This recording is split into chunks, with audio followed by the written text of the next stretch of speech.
15. He came for primaries. I beat him soundly. So for him, I can't say why I'm hearing that. So for him, I'm not surprised.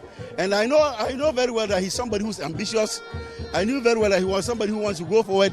The NDC is expected to hold presidential parliamentary primaries on May 13th. For Joy News, Nanaya Ojima, Kumasi. And that's how competitive the situation is in the Ashanti region.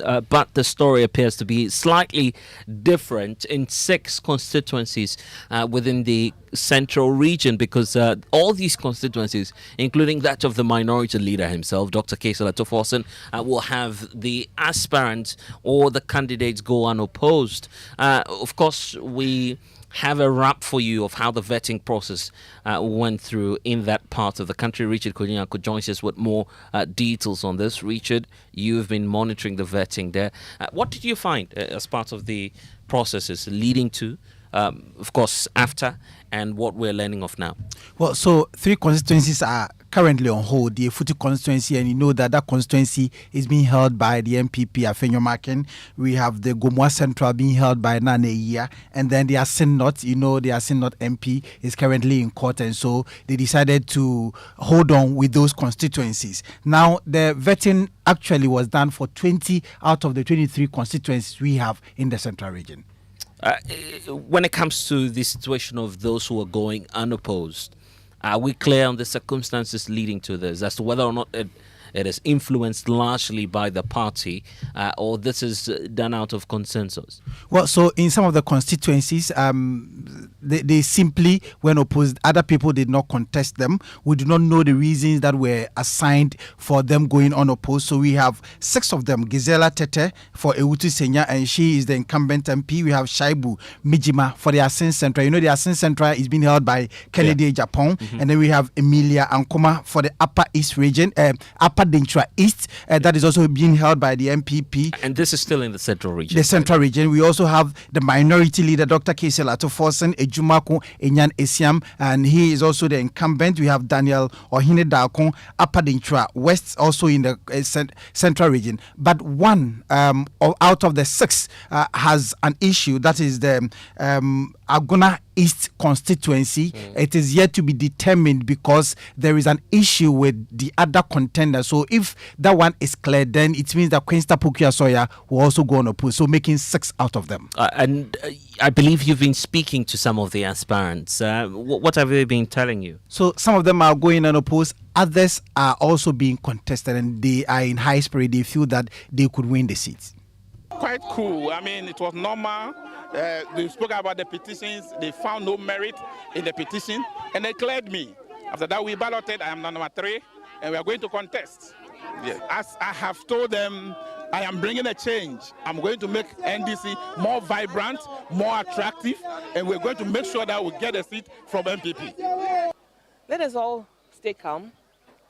Let us work towards 2024. We have one mission: to retain the seat for the NDC, because this is the first time, and we are hoping, and I know that we're going to work hard towards that the constituency will have an MP going 2 terms continuous, back to back. And you see, when you compare other constituencies who have had their members of parliament having a bit more staying power beyond the 4 years, you see there's quite some stability, and the level of development that the constituency experience.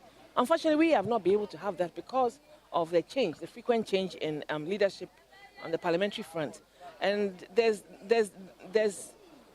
is our hope that the delegates will all have one mind, and the community also, Ewutu Senya West community. I serve them in the best capacity that I can, and I'll continue to do that. And I think may God be a helper. You know, in everything, amongst the equals, there's always the best. So even if you were 1,000, don't forget that in the Bible, Jesse has 7 sons. David was the last one, and he was the promised son who became a king on a foreign land. So if you are 7, yes, it also means that NDC, we have the men. We have equal people that can equally do the work better. So yes, we are 7. I believe that God will choose 1, and that is Andy Kofi. When Andy Kofi wins, the 6 will come to join me to help NDC, Infantsman, Central Region, and Ghana to go forward. In a snap, what would be I would want to say it is an internal game. contest, not a war that we are going. And so I want to preach and practice peace. That on the 13th, we are going to vote to select one leader to lead the party into Victory 2024. And so all the followers should see us to be one. So we all do the needful. When we are done with the primaries, we should come together to ensure our party wins. That is the ultimate. No war, no insults, nothing that will derail the image of your opponent. And I want to believe that God will see us through into power 2024. And Richard, indeed, party unity will be crucial for the NDC, particularly in the central region, as this is a swing area. It's part of the concerns that the vetting committee has to ensure that unity is maintained after the exercise. How worried is the party leadership about the cracks, the divisions that are likely to erupt after the exercise, and how do they intend to deal with it? So for now, the party has been preaching unity. They want them to stay together and to be mindful of their utterances while they are campaigning to annex the seats in the various constituency. So chairman of the vetting committee, Joseph Yamin, has been describing the exercise as hugely successful. 20 out of the 23 constituencies in Central Region. 3 constituencies are on hold, and so we vetted 20 out of the 23. At the end of the vetting, we have 6 constituencies having their pieces go unopposed. Honorable Gisela is going unopposed. That is Utu Senya West. Shaibu Mejima is also, Asin Central is going unopposed. Honorable Emilia Ankoma Upper Denchira East is also going unopposed. Honorable Minority Leader Ato Forcing for Ejumako is also going unopposed. Lawyer Daniel Ohene Dakon Upper Denchira West is also going unopposed. Honorable Quinsta Pukia, as we speak now, is an issue with her contender, but you have to exhaust the appeal process. If he is able to exhaust the appeal process and cleared, then there will be a contest. If he is unable to clear himself, then Honorable Pukia may also have the opportunity of going unopposed. 3 candidates were disqualified among the 56 candidates that were vetted total. So we have a candidate from Agona West, a candidate from Agona East, and a candidate from Upper Denchira West being disqualified for various issues relating to the vetting guidelines.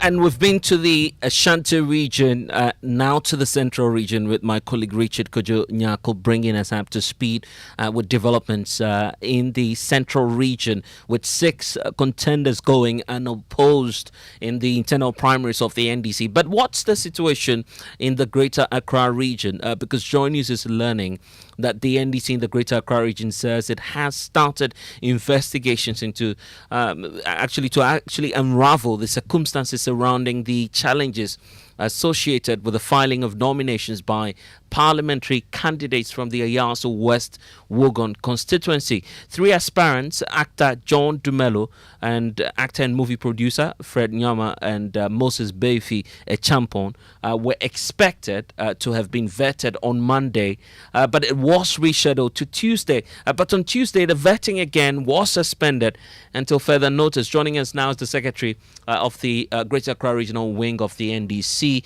Theophilus Tetechai, who is also a member of the vetting committee. Thank you, Mr. Chai, for your time here on Top Story. You earlier told journalists that there were some challenges with the filing of nominations online on the very last day. You said there were some anomalies, although some of the aspirants had gone through the process. You were investigating that. What are some of the findings now? Thank you very much. We were assigned to vet all the constituencies within our jurisdiction. Unfortunately, with Ayawaso Westwood, a petition was raised with the Conflict Resolution Committee. So the party directed that issue needs to be looked at before we can continue the process. As we talk to you now, direction has been given that we go ahead and vet one of the candidates while the other issues are being resolved. So as a body, we are obliged to do that. We have to fix a date and then invite the candidate in question. Okay, and we're interested in the name of this candidate. Are we clear on who you're likely to vet? Well, currently I'm out of the vetting committee meeting just to talk to your team. We are now about to take the decision on the matter. So once that is done, I will communicate to you. Well, I get that clearly, but of course, as you were indicating to us, you would have to comply with that directive coming through from the national leadership of your party. Who is this candidate that's been proposed to you as the vetting committee to vet while the others wait in the queue? Don Dumelo. And is there any explanation as to why the national leadership of the party believes he's the only one to be vetted as of now? Well, he has no issue in terms of his filing. He has gone through the process, and the system has no challenge with his filing. Well, that's quite strange, isn't it? Knowing that the appeal, first of all, came through from actor and movie producer Fred Nyama. He raised some concerns even about your online platform for the nomination exercise. You should be giving him some great dispensation now, knowing that he had to suffer that inconvenience, isn't it? Yeah, there are rules and regulations covering the filing processes. And it is our national leadership who are in charge of the system that is used in the filing. For we at the regional level, we don't have any means of ascertaining how the system works. So once the directive is coming from them, we as a body need to adhere to that directive. And I believe that, like I've told you, they've given us the green light to go ahead and vet Don Dumelo, while the other issues are being looked at by the conflict resolution committee. Once that is done, the rest will be referred to us. Have you notified John Dumelo of when he's to appear before the committee? If not, what dates are you proposing? I'm sure that you would have to come to some compromise, but what timelines are you looking at in terms of the number of days from today? Like I told you, the committee is in the meeting, finalizing the decisions that we have taken, and that is when the call came. So I had to come out of the yes, I know that. I know that very well, and that's why I'm asking about the duration, the time frame that was given by the national leadership. Per that timetable, when are we expecting that John Dumelo will be vetted? Oh, if at the end of the day the committee takes a decision that it should be tomorrow, quickly I have to inform him because I'm always in touch with him. So he may be vetted tomorrow? Definitely. Okay. I'm grateful that you've been able to spend some time with us. Theophilus Tetechai is the secretary for the Greater Accra Regional Wing of the NDC. So let's get a national picture of what the NDC is seeking to do with this internal reorganization exercise. Mustafa Agbande joined me yesterday on a different subject. Today, he's here to talk about the national picture. Mustafa Agbande, thank you for your time. He's the Deputy General Secretary of the opposition party. You say that after the exercise, by the 13th of May, you're seeking to have a unified front to compete with the NPP and wrestle power in 2024. Given the concerns that are even starting off from the heart of the capital, Accra, are you hopeful that you'll make it through? Very hopeful, my brother, because we are in charge of affairs. Everything is going on well. All the situations across the country are under control. Except it's important to also know that the reactions that you see comes out of the varied interests from various individuals who are contesting. Among these contestants, some will qualify, some will not qualify. And so we believe that naturally after 13th, all this will die down when we would have elected. In fact, after tomorrow, when people who are qualified know their stance and people who go on appeal know their stand. By the time we finish all of these processes, we would be clear that the NDC will be more united and positioned for the unity that we have all been waiting for. After the 2020 elections, and may I say the 2016 elections as well, you were warned by Professor Kwesi Bocho in that report, bless his soul, that imposing candidates on constituents will be counterproductive. There are signs that this is what's surfacing in the Ayasu West Wuogon area, which is not even a friendly zone to the NDC, looking at the track record and the history of the votes. Are you in to protect John Dumelo? Evans, I can assure you that throughout this process, the national chairman of our party, who is a leader, the general secretary of our party, have all demonstrated neutrality, have cautioned all members of FEC to ensure that we do not get ourselves involved in anything that will prevent us from being part of any reconciliation exercise. So clearly, National Executive Committee or the party at any level is not doing anything to impose a candidate on a constituency, and that will not be allowed to stand if even there's that case at any part of the country. In the case of John Dumelo and the Ayasu West Wuogon, plus the other contestants, I think it is within the right of the vetting committee to decide if there are some issues they believe that cannot be resolved, and they will refer same to the National Executive Committee for consideration. I think that is within the powers vested in them. National Executive Committee, after this festive season, will review all of the reports from the competent teams and officers deployed throughout the country to conduct this vetting. Would analyze same and come out with a finality to all of the issues that we are talking about. So no one would like to impose a candidate on a particular constituency. The National Executive Committee will not do such a thing. I see. And just before you go, 27 constituencies on hold for now. You have a lot of work on your hand in terms of reversing and lifting that ban of these constituencies. Have you mapped out the timeline for these outstanding constituencies? First of all, it must also be noted that we have marked out these constituencies for strategic and administrative purposes. And so when it is time for those constituencies to have their elections, National Executive Committee will come out and direct same. But as we stand, we are focused on the ones that are currently ongoing. We are monitoring the process. We are reviewing actions one by one to make sure that the processes are very transparent. The processes are more accommodating in terms of the interest across the country, so that we can have a stability in terms of the unity of our party. That is what we are currently more focused on. And briefly, how about the ones that you've cleared to run the primaries for you? I'm talking about the constituencies, because we're hearing of some legal challenges here and there. For instance, in the Keta area, Dr. Jones also facing some issues about legal appeals and all of that here and there.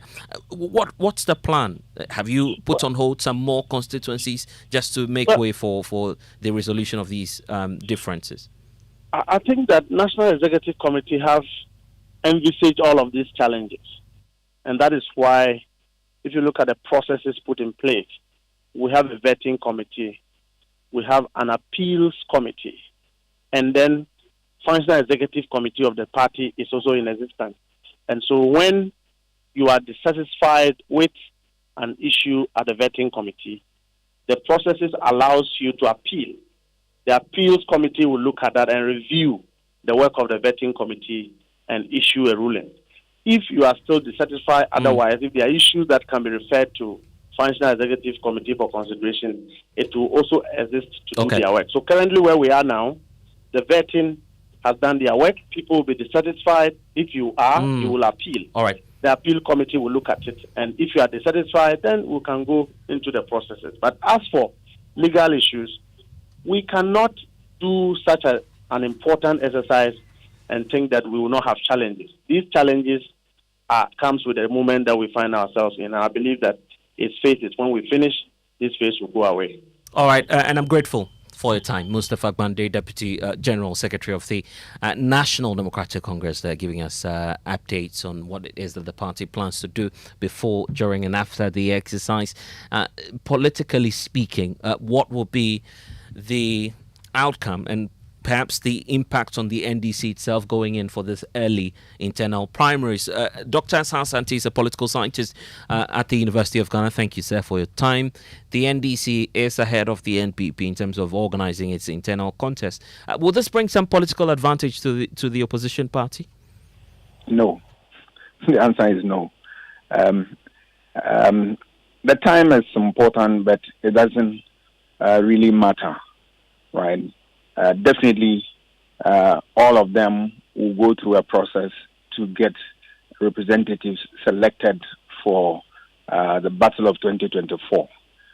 NDC, normally parties that are in opposition, what we have seen over the years is that they organize their programs far ahead of time because they have time. Those in government will always come later.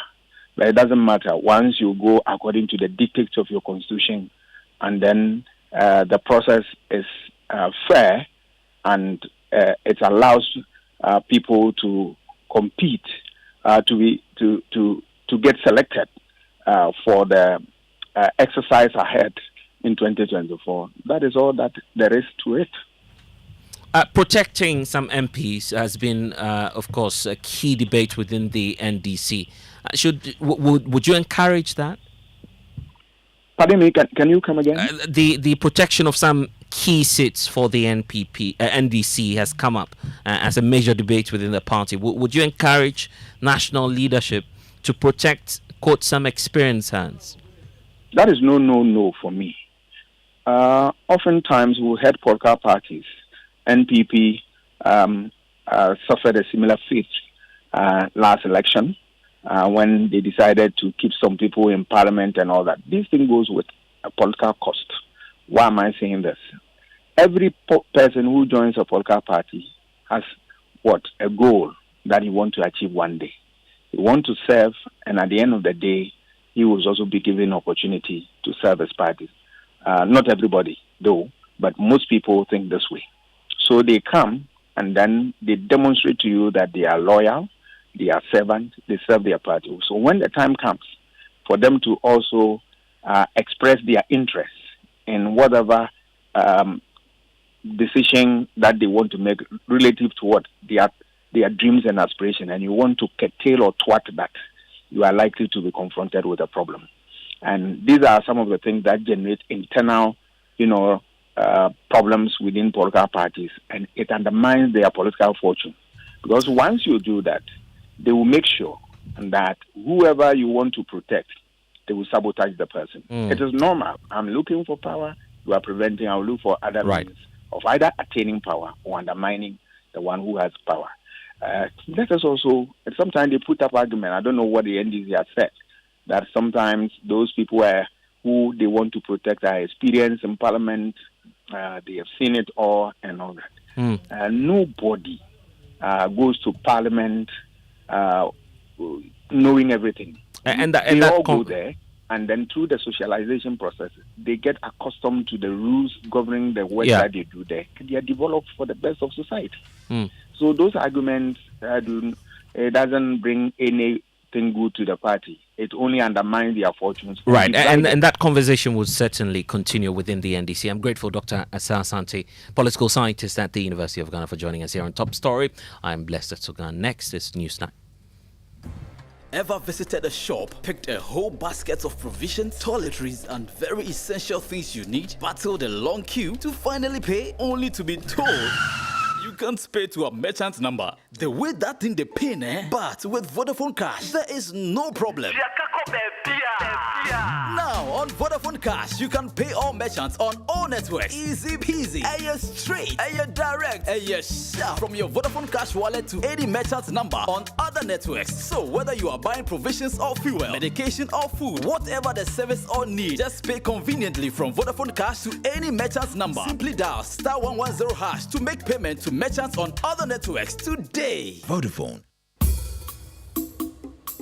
The Slay for Ghana promo is here. Let's celebrate our rich culture with authentic wooden products this Ghana month. Visit Woodin retail shops and partner shops nationwide and receive an instant gift with your purchase. You also stand a chance of winning a hamper full of Woodin products in a weekly draw. Terms and conditions apply. Woodin, le créateur.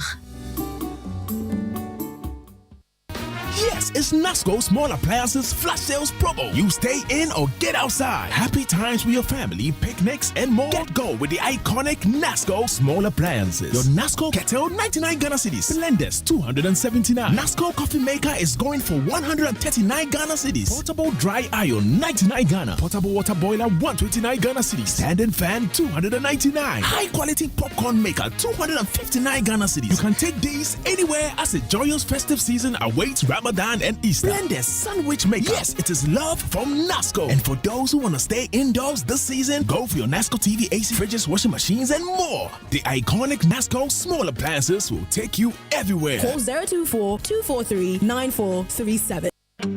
Wouldn't you prefer an apartment hotel? One that offers the utmost convenience of a boutique hotel while offering the idyllic comfort of your own private home. Oasis Park Residences offers luxury studios, 1, 2, and 3 bedrooms, both for short and long-term rental at competitive rates. Our sky swimming pool, gourmet outdoor restaurant, and a fully equipped gym rest on a breathtaking rooftop with panoramic views of the city. Oasis Park Residences, located at Shiashi Tetekwashi, 10 minutes from the international airport, is the ideal place for all your accommodation needs. Why don't you give us a call on 020-4343-009 or visit our website at oasisparkresidences.com to make your reservations. Oasis Park Residences, more than a home.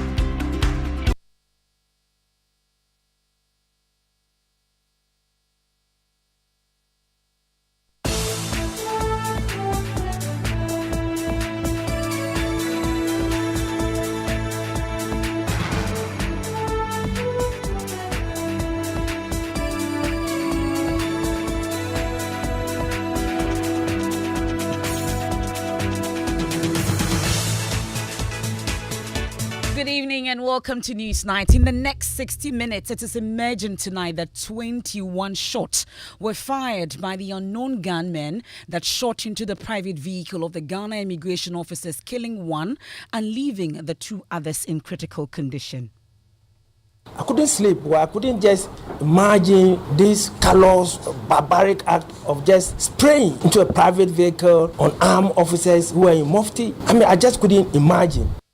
We have details as the high-powered team from the Ghana Immigration Service visits the home of the late Philip Morte here in Accra. We are also live in the region for updates on government's deployment of the 1,000 special forces to Boko to beef up security in the area. I want to know what your initial reaction. Government is bringing in special forces to Boko, about 1,000 of them, both police and soldiers. Some are already in there. Camps are being built to house these soldiers.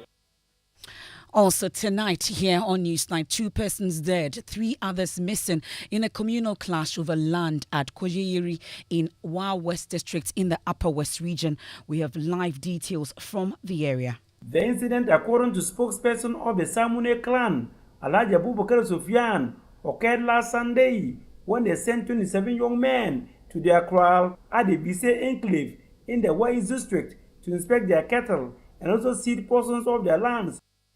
Details of that, and ECG customers cautioned against the procurement of meters from unauthorized persons as the company uncovers a disturbing widespread trend of the use of fake meters in the country. In Ashanti regions, it's all over the place, especially if you go to the Kwabri areas, an urban area as risk course. In trying to avoid paying their debts, go for this meter.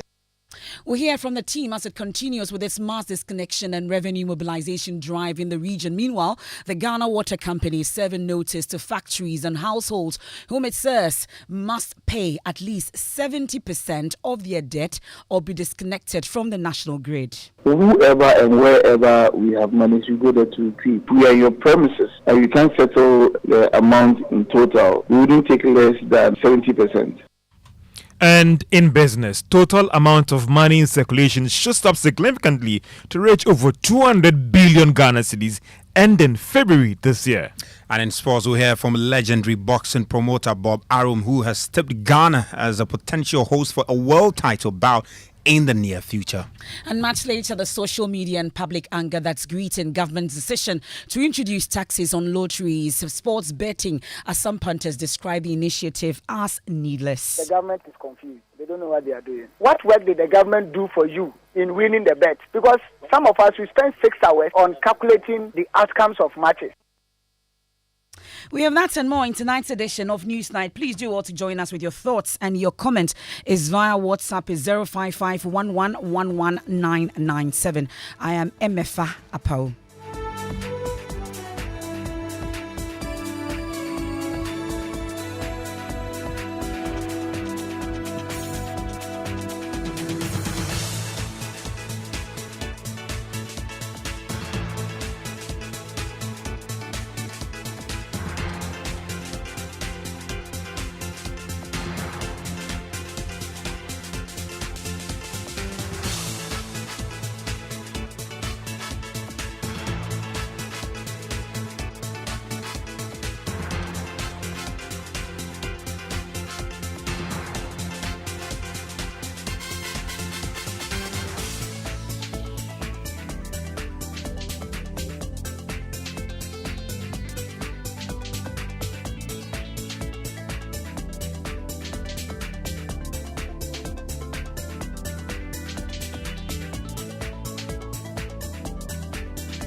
And we settle for details now. We start off from the Upper East region this evening, and it is emerging that over 20 bullets were fired into the vehicle carrying the 3 immigration officers, Assistant Inspectors Afare, Eric Edia and Philip Mote, were in a private vehicle on their way to get food in Boku. Well, the 3 were rushed to the Boku Presbyterian Hospital, but Philip Mote, we now know, did not survive. Meanwhile, Assistant Inspectors Afare and Edia are currently battling for their lives at the Boku Presbyterian Hospital and the Tamale Teaching Hospital. These are details that we've provided. But today, the Comptroller General of the Ghana Immigration Service paid a visit to the family of the deceased officer here in Accra and expressed disgust at the act. We'll be hearing all the details and also hear from the family. But let's head quickly to the Upper East region, and thankfully, the Minister has joined us. Mr. Yakubu, we're grateful for your time here on Newsnight. So we know during the week that you provided some update that we're expecting a special force, up to 1,000 of them, heading to Boku to beef up security and also hunt down the killers. What do we know? Yes, that's true. Because of the problems in Boku, government has decided to provide us about 1,000 special forces in Boku. As I speak now, what I know is that 200 are already in Boku, and government is making arrangements in the Bazua camp to house some of these special forces that are coming. And they are doing that for us to be able to control Boku. Boku is very volatile as we speak. There's relatively peace in Boku, but you know what happened to the immigration officers. So this is what it is now in terms of the special forces. But it's something that the government is doing, and we are very grateful as a region to government to bring in these special forces to make sure that we keep Boku, keep the lead of Boku. We're glad to hear that there's relative calm and peace in Boku as we speak. But the concern also is about this latest incident and what we are doing to hand down these killers. Where are we with that? I know you don't want to give out all the information, but really, are we close to getting those? Yes, we are. Yes, we are working very hard to get hold of either an individual or our understanding is that there were about 2 of them that did that shooting from different directions. So at least we have that information now, and there are leads that we have now, and we are pursuing this lead to make sure that we arrest these perpetrators. Well, but we are just seeing photos also today during the visit of the immigration boss to the home of the deceased, Philip Motti. And the pictures we are seeing, at least we've been counting that pellets up to 21 of them. There are concerns. I don't know if that has also been brought to your attention or your men that are investigating. Do we know if these men are really from Boko or outside the country? Because there are concerns that are these really people from within that could do this, spray into a private vehicle the way they did? There are very sophisticated guns that Boko people are using. So people are very sophisticated guns, assault rifles, that AK-47 and those kind of G3 and all that. And these rifles are very powerful rifles that can. I don't know how many bullets they can shoot at a time, but AK-47 and G3 are very powerful rifles that the Boko people are holding. So it is not so far. I don't think that someone from even outside the region. It is within the region. We think that it is within Boko. So that's the lead that we are following. We don't think that it's somebody who came from anywhere to do it, because it is something that happened in Boko before, and so we know that they have this kind of guns. You have any suspects in mind that you're hunting down? Yes, we are hunting down. As I said, we have some leads, and we are following it up. It will not be appropriate for me to, let everybody knows what we are doing about this lead. But totally we have some understandable. As I told you, we understand that there were two people shooting from different directions, and they came closer, to this vehicle and shot at them and all that. So we know roughly what we are hunting for. Okay. Well, then it raises the concern about the safety of the other officers in the region or in the area as we speak. I'm sure you've been interacting with them. What kind of vibe do you get from these men on the ground? Well, it has always been a situation where we are very careful with our workers there. And mind you, a lot of workers have left Boko Town anyway. But those who are there, we meet them. And we talk to them and their bosses also, how they should comport themselves, how they should move around town and all that. So we have been educating them and talking to them also how to move around town. And it's very unfortunate that this thing has happened. But for now, we are putting a lot of measures also in place so that this thing doesn't happen again. Well, speak of measures that you're putting in place, there are concerns about the porous nature of the borders in that area. Are we tightening security? What exactly are we doing in terms of keeping the safety in the area? Yes, it's good that you've mentioned the porous nature of our borders in the region. Yes, it's something that we are working very hard on it.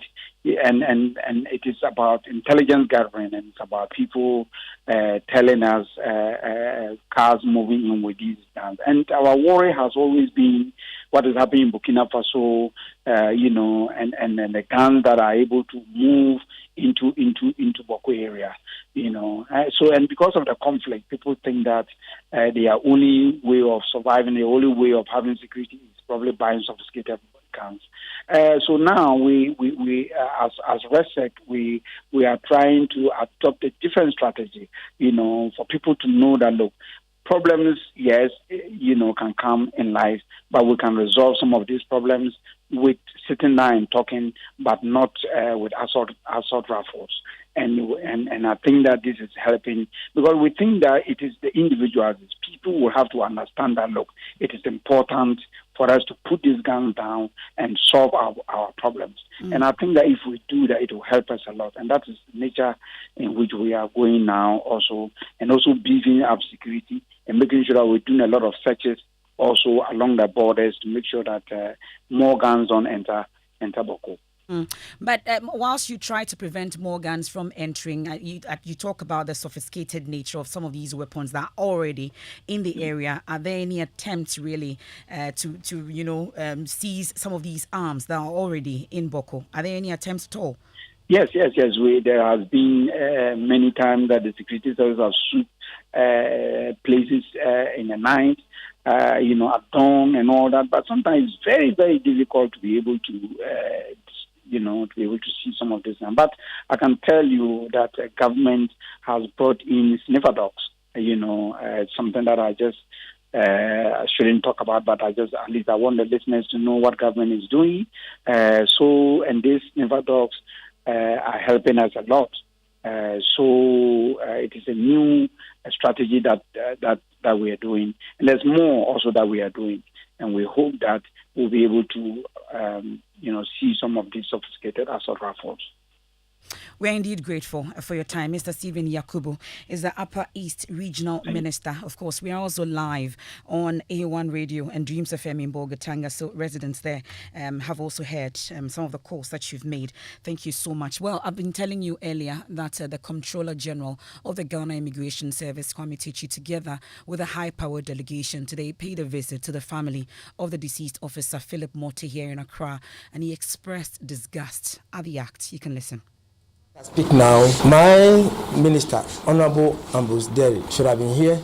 I was with him yesterday evening. He has an important national assignment in the north. And as I speak, my head of operations, the person of Deputy Controller General, Lord Afifa, is in the north with some officers. They will also visit the other two officers who were hit and were in critical condition.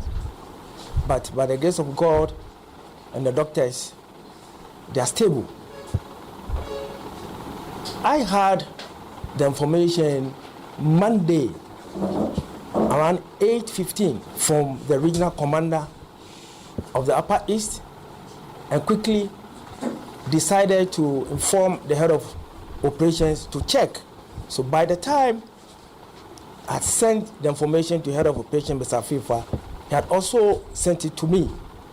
So immediately we had to inform national security. National security were also aware. So there was communication between the three of us and national security, including my minister. Monday was a difficult, I would say, night to early morning for me, even though I don't sleep early.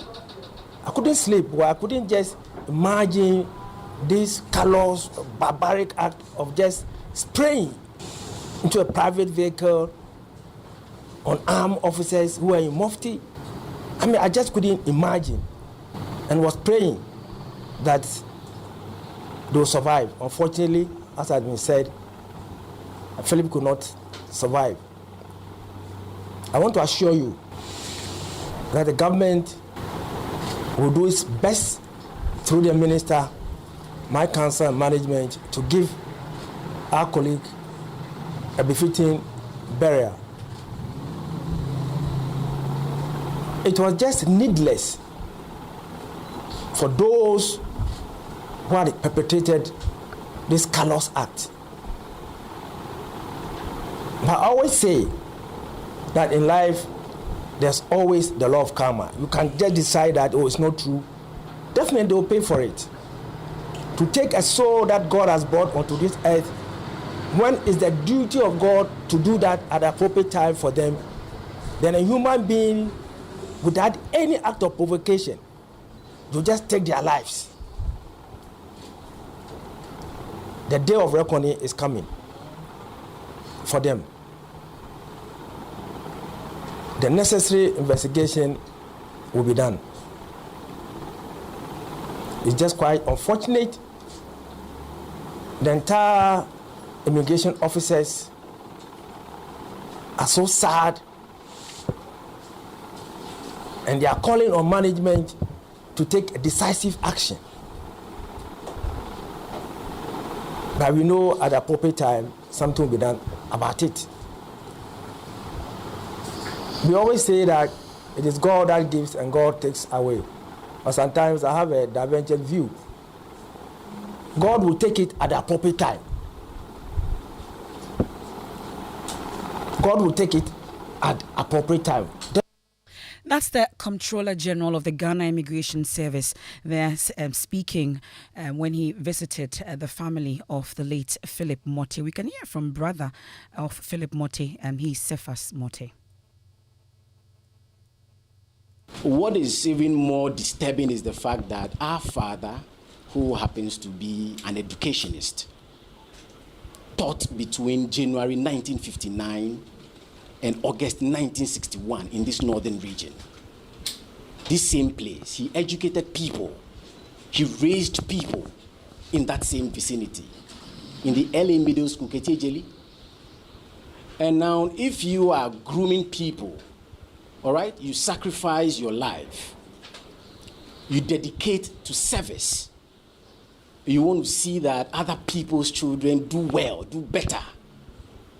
And then your own son. Philip was a very calm person, calmer than my good self. If you want to talk about calm, that is Philip. If you want to talk about selflessness, that is Philip. So for somebody to do this, for some people to do this in the name of whatever, was it for trophy? It's up to them. We leave it to God. We all take consolation in the fact that we will go someday. Whatever price was paid for his head, even the perpetrators will go someday. And so we pray also that Afari, who happens to be one of his closest friends in the service, who comes here almost every time, to be with Philip at home, is recovering. I spoke to him this morning. He's doing well. It is our hope and prayer that they would recover and be able to even attend, the funeral. That's brother of Philip Mottey, the immigration officer that was shot and killed in Boko. Cephas Mottey there speaking when the high-powered delegation from the immigration service visited the family earlier today. I'll move to the Upper West region where 2 persons have now been found dead with 3 others missing following a communal clash at Kujiri in the Upper East district of the Upper West region. The clashes occurred between some members of the Samuni clan and over 300 armed men from Gadayuri and other adjoining communities. Well, my colleague Rafiq Salam has this report. The incident, according to spokesperson of the Samune clan, Alhaji Abubakar Sufyan, occurred last Sunday when they sent 27 young men to their kraal at the Bise enclave in the Wais district to inspect their cattle and also cede portions of their lands to persons who wish to go into farming this season. They were allegedly attacked by over 300 men, resulting in 2 deaths and 3 persons missing. Little did we know there were a group of people armed, ready to attack, and they actually attacked us. In the process, the 27 people who went, only 23 returned. So we have been trying to locate the others. Only yesterday we managed to locate 2 dead bodies, semi-decomposed. But we are still going today to launch another search, whether we will get the other 2. That is, and then to see how we can bury the decomposed or semi-decomposed bodies of the 2 that were found yesterday. And so that means that there was some kind of a disagreement over the lands? Sure. There are people we know people from Sankana who are settled at Gudayiri. Originally, they came from Sankana to settle there. And over the years, they have now tend to call themselves the landowners. The 2 semi-decomposed bodies has been identified as Baba Inusa, alias Dragon, and Seydou Salifu. Alhaji Sufyan suspected that the deadly and cowardly act may have been committed by settler communities around Gudayiri. They were gathered from principally Gudayiri and all the surrounding villages that are settlers but now want to be landowners, including Bayiri, Yaro, and so many other places that for now, for some special reasons, we have to lie low with some of the names. He acknowledged the support given to them by the police, but will want them to be more professional and unbiased in the discharge of their duties. There's a biased view that VCA now send people to go and attack some people.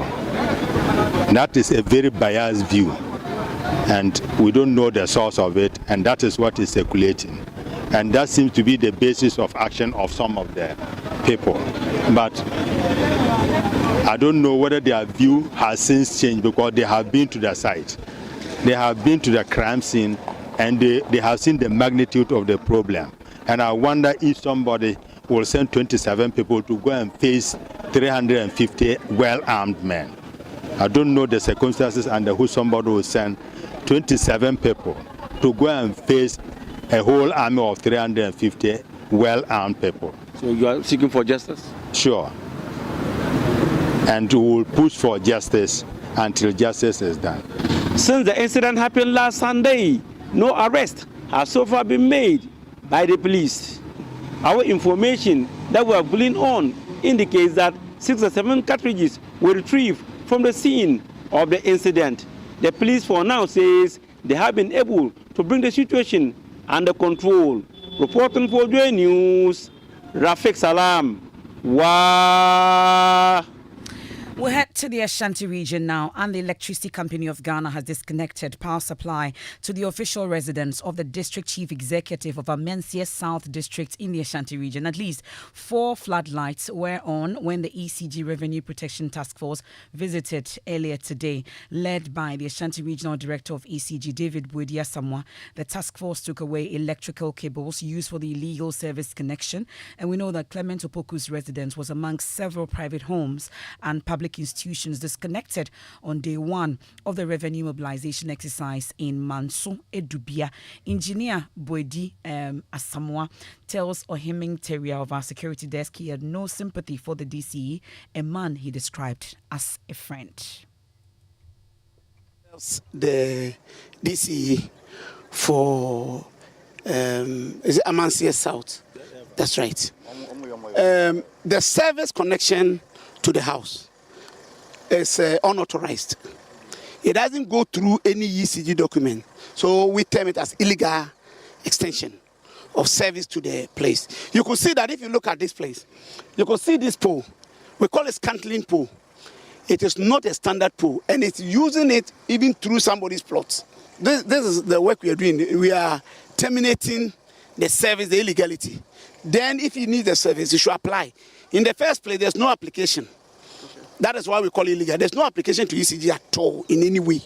So now that we have identified it, we are removing the wires, and then every energy he has used over the period that he has used it will recover.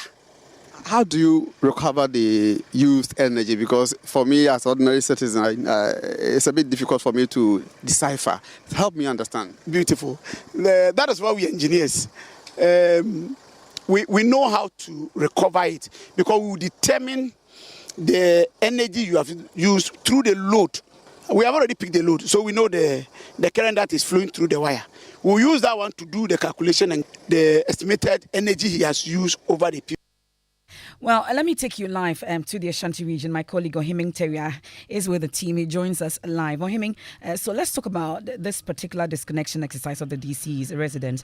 Where was he at the time of the disconnection exercise, and how did he react? Hello, Ohiming. Yes, MFA. Exactly. At the time of the incident, the DCE was actually not available at his official residence. But what we do know is that he had left the premises 2 minutes. The task force arrived at the premises to conduct the disconnection exercise. We'll get to hear more from this particular exercise, rather interesting. But we also understand that the relationship between the DCE and the Ashanti Regional Boss of the ECG has come up strongly. Tell us about it. Yes, MFA, according to the Ashanti Regional Boss of the Electricity Company of Ghana, Engineer David Bwedia Asamoah, the DCE is his friend, and he's somebody who has been coming to his office, and they have been chatting and all that. But for him, there's no way he can mix, friendship with professionalism. So for him, though his friend will sleep in darkness today, but he thinks that professionalism should reign over friendship. This is my good friend. He comes to my office, we chat. He calls me, he comes to my office, we chat. But this is purely a professional work that we are doing. How do you feel to do this to your friend, a man that you say he's your friend? Now, from today onwards, he's going to sleep in darkness. Yeah, as a professional, you need to distinguish friendship from professionalism. What I'm doing now is a pure professional work that I'm doing. We are friends. I mean, it doesn't change it. So I don't think that our friendship will, this will mar our friendship. Unless the person decides. But as far as I'm concerned, friendship grows when the right things are done. So we are only helping him do the right things. And the friendship will grow. So, Ohiming, really, what really is the case? Is it that the DCE had connected to power illegally, or he was actually owing? And what is he going to do about the situation? Yes, MFA, according to the regional youth report, for now, they are considering what he describes as illegal service connection, because one, the DCE is not a connect using the approved processes to connect the power from the main pool. He used 2x4 wooden slabs to serve as the electrical poles and then connected the wires or the cables into his house. And according to the ECG, as it stands now, they have no official record of the DCE applying for service. And so for now, as it stands, they are disconnecting because the service to the DC's official residence is illegal, or it did not go through the approved or the right procedure. And so if anything will come up, for instance, a payment of bills or whatever, the ECG will look at it later. Well, but on day one of the exercise, the issue about fake meters also came up. Let's talk about it. Yes. Hello, Hemming. Yes, I'm here. I'm asking about the issues of fake meters and the arrest of a 54-year-old man who is supposed to be leading that syndicate in the region. Yes, MFA, that has come up strongly in the Ashanti region because ECG officials think that the issue of fake meter is very widespread in the region. They mention areas like the Kumasi Racecourse Market, the Abri areas, and mostly in other parts of the Ashanti region. A lot of people who are now owing ECG, in unpaid electricity bills have resorted to, contracting fake dealers to supply them with fake meters. And these fake meters do not come, free. They pay for these fake meters between 1,000 and 2,500 Ghana cedis. So it was in line with this exercise that a 54-year-old man from Sofia was arrested at Kinsu in the Ahafano South West District of the Ashanti region, and the search in his house led to police to retrieve 8 of these fake meters ECG believes were imported from Togo, and they come with ECG logo and that of the Energy Ministry. And so ECG officials think that this is just to deceive the public. And there are also other, customers who go to ECG's office, and because they want to circumvent the process, for instance, they wouldn't want the Energy Commission to certify their homes or their abode before they are giving the meters. They resort to these fake meters, and that is also another issue that the ECG says is costing the company huge sums of money in unpaid bills and also power supply to people who are not providing any funding support or whatever to ECG. In Ashanti regions, it's all over the place, especially if you go to the Kwabri areas, an urban area as Racecourse.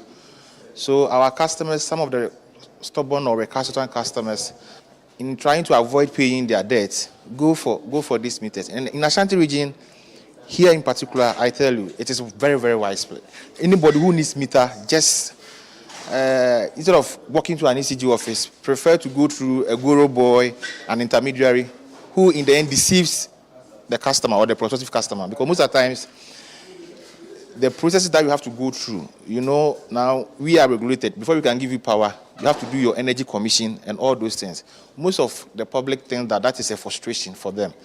So to avoid going through because you walk to an ECG office, purchase the application form. The next thing is that bring your energy commission forms. for us to know that the wiring was done properly by a certified professional. Then they think that by demanding that document, you are frustrating them. So they go to these Goro boys who then they go and install these fake meters and give them the assurance that don't worry, I have somebody in ECG who can help me regularize this or set up the meter so that you can receive the bill. But truly, it never happens. It is widespread all over the place. People just don't want to pay their bills. So in doing that, they avoid the ECG original meter installed in their premises. So that's the man in charge of revenue generation and collection in the Ashanti region there speaking to us earlier. Well, we know that the Ghana Water Company is also on a similar drive, serving notice to factories and households, which it says must pay at least 70% of their debt or be disconnected from the national grid.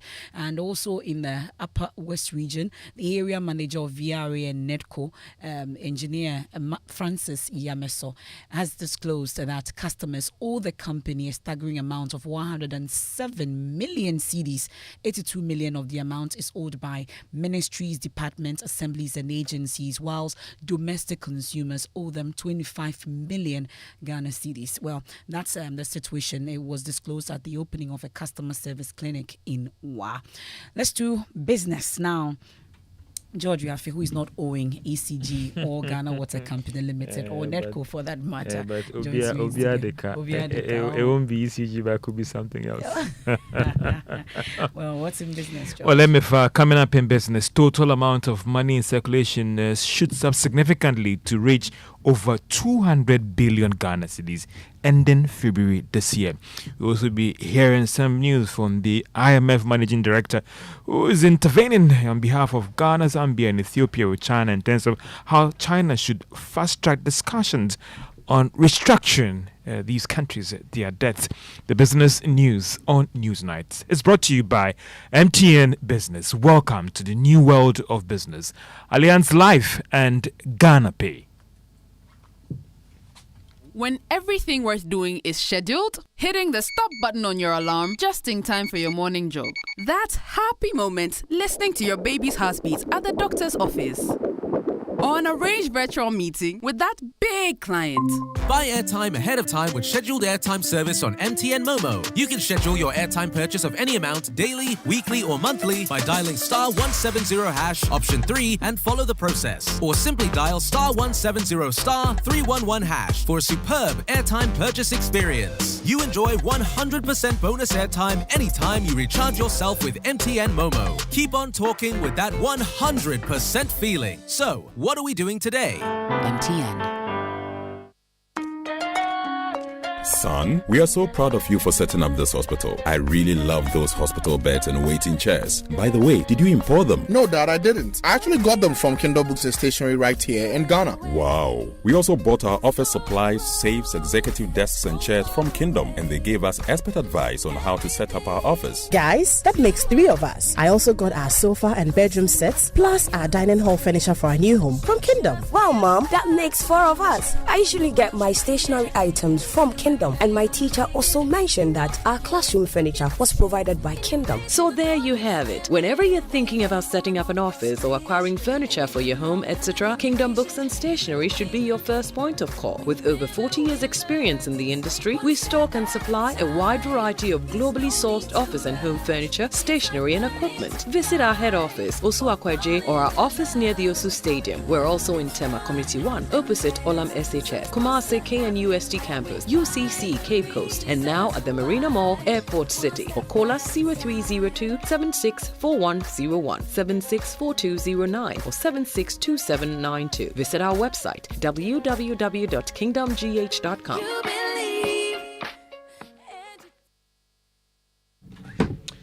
Welcome back to Business on Newsnight. Let's now settle for the details. The amount of money in circulation continues to hit record levels. This was captured in the latest Bank of Ghana data covering monetary developments ending February 2023. There is more in this report. Bank of Ghana data showed the total amount of money in circulation went up from 140 billion cedis in February 2023 to 202 billion cedis in February 2023. The data showed that there has been some consistent increase in the amount over the past month. One is not sure how this has also contributed to the current high inflation levels in the country, or one can say that strong pickup in economic activities might have contributed to this development. But as the Bank of Ghana works to check the high inflation levels, will this data mean that a lot more has been done in terms of more policy rate hikes to bring the situation under control? But for some, does this development also show that there is still strong appetite for cash instead of the electronic payment that the Bank of Ghana is pushing? And that is the Business Desk report. Let's talk about the IMF. And its managing director, Kristalina Georgieva, has disclosed that she had intervened on behalf of Ghana, Zambia, and Ethiopia when it comes to China fast-tracking discussions on restructuring the debts of these countries. Now, Georgieva actually met with Li Quan, that is a top Chinese official, during her recent visit to that country, and said that she found that the Chinese officials were very approachable and pragmatic, and also assured her that they want China to play a more constructive role in resolving the debt issue. I mean, the truth is that it was very straightforward and that it takes for them a long time to take a decision on this. So the assurance coming from the managing director is that China has taken some critical steps to try and restructure the debts of countries like Ghana, Zambia, and Ethiopia. And some good news for us in terms of Ghana making some progress with these debtors in trying to reach an agreement so they can go to the International Monetary Fund Board and get Ghana's program approved. Two other stories, and some prospective borrowers have welcomed the Bank of Ghana's directive that all hidden charges in loan agreement should be classified as void and null. The central bank, in a notice, reminded the public that banks and lenders that have not taken these charges, are now asked to reverse it to their borrowers. Now, some of these borrowers argue that these directives couldn't have come at a better time. Sometimes some of the bankers and financial institutions will tell you that the loan is granted on commitment, no commitment fee. So if Bank of Ghana has brought out the challenge that has given a directive that they should pay the money to the customers, I think it's on course. They need to be sanctioned. That is thievery, because if loans that we take is a contract. If only they are not aware of it and it has affected the customers. And the authoritative body, Bank of Ghana, has examined it and gone through it and found that it is very needful for customers of the various institutions or banks to have their money back. Then I support it. Rules and sanctions will also help so that next time they will not do that. There should be communication first. The banks, most banks that do that to the people that take the loans from them, yes, I think they should be punished. And those are views of some prospective borrowers on Bank of Ghana stands when it comes to hidden charges and the directive for these charges to be reversed to the borrowers. Meanwhile, banking consultant Christian Titijan says that a lot more borrowers need to do some due diligence before signing these loan agreements. I think it's a very good call, but the challenge I see here, it's not really the banks, whether they disclose or they do not disclose. I'm aware a lot of them do disclose, but a lot of us consumers sometimes, in a haste to just avail the facility or take the loan, we do not really go in details to verify or to study into detail the documents that we are giving. So you can have a customer that comes in, the facility agreement is prepared, the offer letter is prepared, the truth in lending facility document is also prepared, but you just see them signing off without actually going through. So the challenge I see here, for me, is not really about the banks not disclosing. They do disclose, but it's about consumers not really studying the documents to know the dictates or the terms and conditions that are stipulated in some of these documents. That is where I believe there is a very strong challenge. And that is banking consultant Christian Titijan. Let's look at other stories. An IT retailing company, Kompi Ghana, says that it is poised to strategically position itself to support Ghana's digitization agenda. According to the airport retail manager for CompuGhana, Hassan Ghazal. The company continues to provide quality products. He believes that this will ensure sustainability. She spoke to Joy Business at the launch of its new showroom in the airport residential area. CompuGhana, we take care about all the customers. We don't only sell items here. We look about after-sales service. We have a good warranty on all the products. Our aim of everything that to make the customer satisfied. As you see here, we sell everything almost relating to IT. We have like TVs, washing machines, everything that what you can see you have. And the new thing we have is the Somfy brand, and there is the Hikvision. This one is more for security. And that is the airport residential branch manager for CompuGhana, Hassan Ghazal, there speaking to Joy Business. And for tonight on PM Express, we're still discussing the 3 key tax measures that was recently passed by Parliament, looking at the impact of this on the broader economy and even businesses, assessing government's whole tax policy and revenue measures and whether they are getting it right or end up hurting the larger economy. I'll be engaging, that is the senior country partner at PricewaterhouseCoopers, that is Vish Shagbo, and also an economist at the Institute of Statistical, Social and Economic Research, Professor Charles Aka, looking at the economy and the impact on businesses at 9 p.m. on the Joy News channel and also on all our social media platforms that is here at Multimedia Group. So let's look at these taxes. Let's look at how it's going to impact businesses going forward and also the larger economy at 9 p.m. It's a discussion that you cannot miss, and I won't miss it as well. George, thank you very much. It's PM Express Business Edition this evening at 9 p.m. on the Joy News channel. That's George Riafe with the latest from the world of business, and you'll be your host tonight. Let's do some of your messages that you've sent in so far, and this one from Sena Hateka from Agonu Poplote. It says, my condolences to the immigration officer Philip Morty and his family. I wish them, and also I wish a speedy recovery to the rest of the 2 officers that got injured.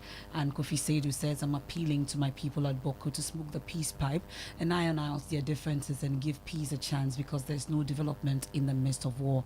He also comments on the DCEs whose power has been disconnected. It says the power consumed by the DCE should not only be recovered, but he should also be prosecuted for illegal connection of power, because no one is above the laws of this country.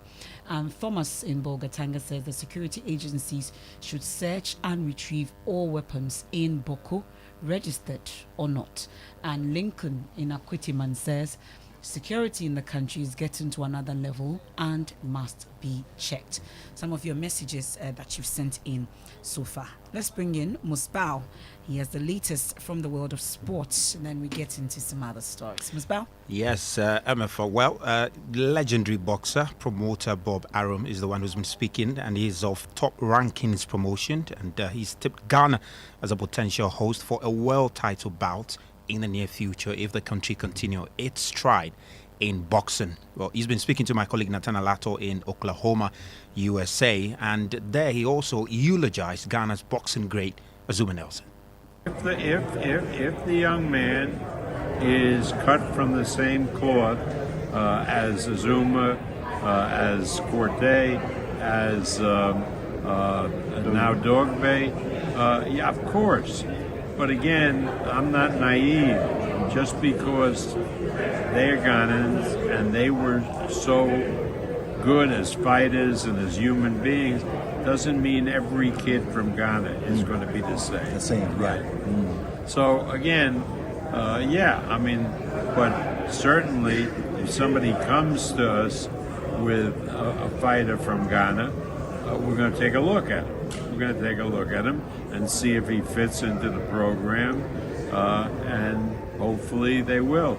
I mean, one day, I hope that boxing becomes so popular in Africa that countries like Ghana start hosting major title fights. Is that Azuma Nelson, who had the nickname the Professor, because he was such a complete talent. He was, he could, the way he boxed, the strategy, and people loved to be around him. That's Bob Arum there, top boxing promoter there. Of course, I told you about Chelsea being close to appointing Frank Lampard. Caretaker coach now. Yeah? Yes, he's been appointed. And the mood around among Chelsea fans. Most of you were not. Yeah, I mean the mood around most Chelsea fans appear they're not pleased with the appointment. Okay. You know, I saw a quote from one of our own, George Addo Jr., and he said that Chelsea sacked the worst manager in the club's history, which is Graham Potter, and went to pick the second worst manager in the club's history in Frank Lampard. Not sure how it's going to work out, but he has 10 games to try and prove himself. Whether maybe he just might win the Champions League, you know. Oh, please. Musbah, thank you very much for the latest from the world of sports. I'll take you now to the University of Ghana, and I'm talking about the 75th anniversary celebration lecture series organized by the university on the topic restructuring the national economy for need for a paradigm shift. And the speaker for tonight's event, coordinator of the Third World Network Africa, Dr. Yao Graham, believes Ghana's current economic situation will go down as the worst crisis in the history of the country since 1983. He believes that the country's reliance on exports to balance its books has contributed to the deep financial plunge. He wants government to shift its focus to diversification of exports and also shift to value addition. Here accepts. If you look at the profile of Ghana's exports over the past 10 years and beyond, you'd find that cocoa, gold, and oil make up more than 80% of our exports. And international trade makes up more than 40% of the country's GDP. When you have that size of international trade in your economy, it makes you vulnerable to the volatilities and vicissitudes of the international economy. And of course, if you are exporting raw commodities, the volatilities of commodities are a key part of the landscape, and you import finished products. So you face challenges. It also means that, of course, the linkages between the sectors of your economy are weak. Okay? So domestic choices. And it's this same commodity boom which was the context for Ghana beginning Eurobond borrowing.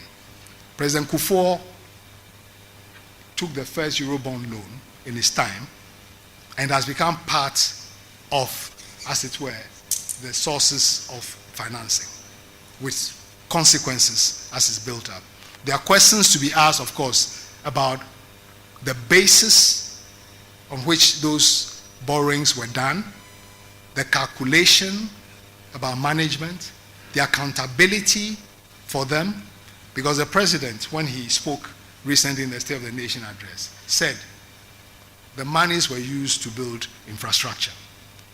But one of the realities of public finance management in our country is really the weak accountability that we have.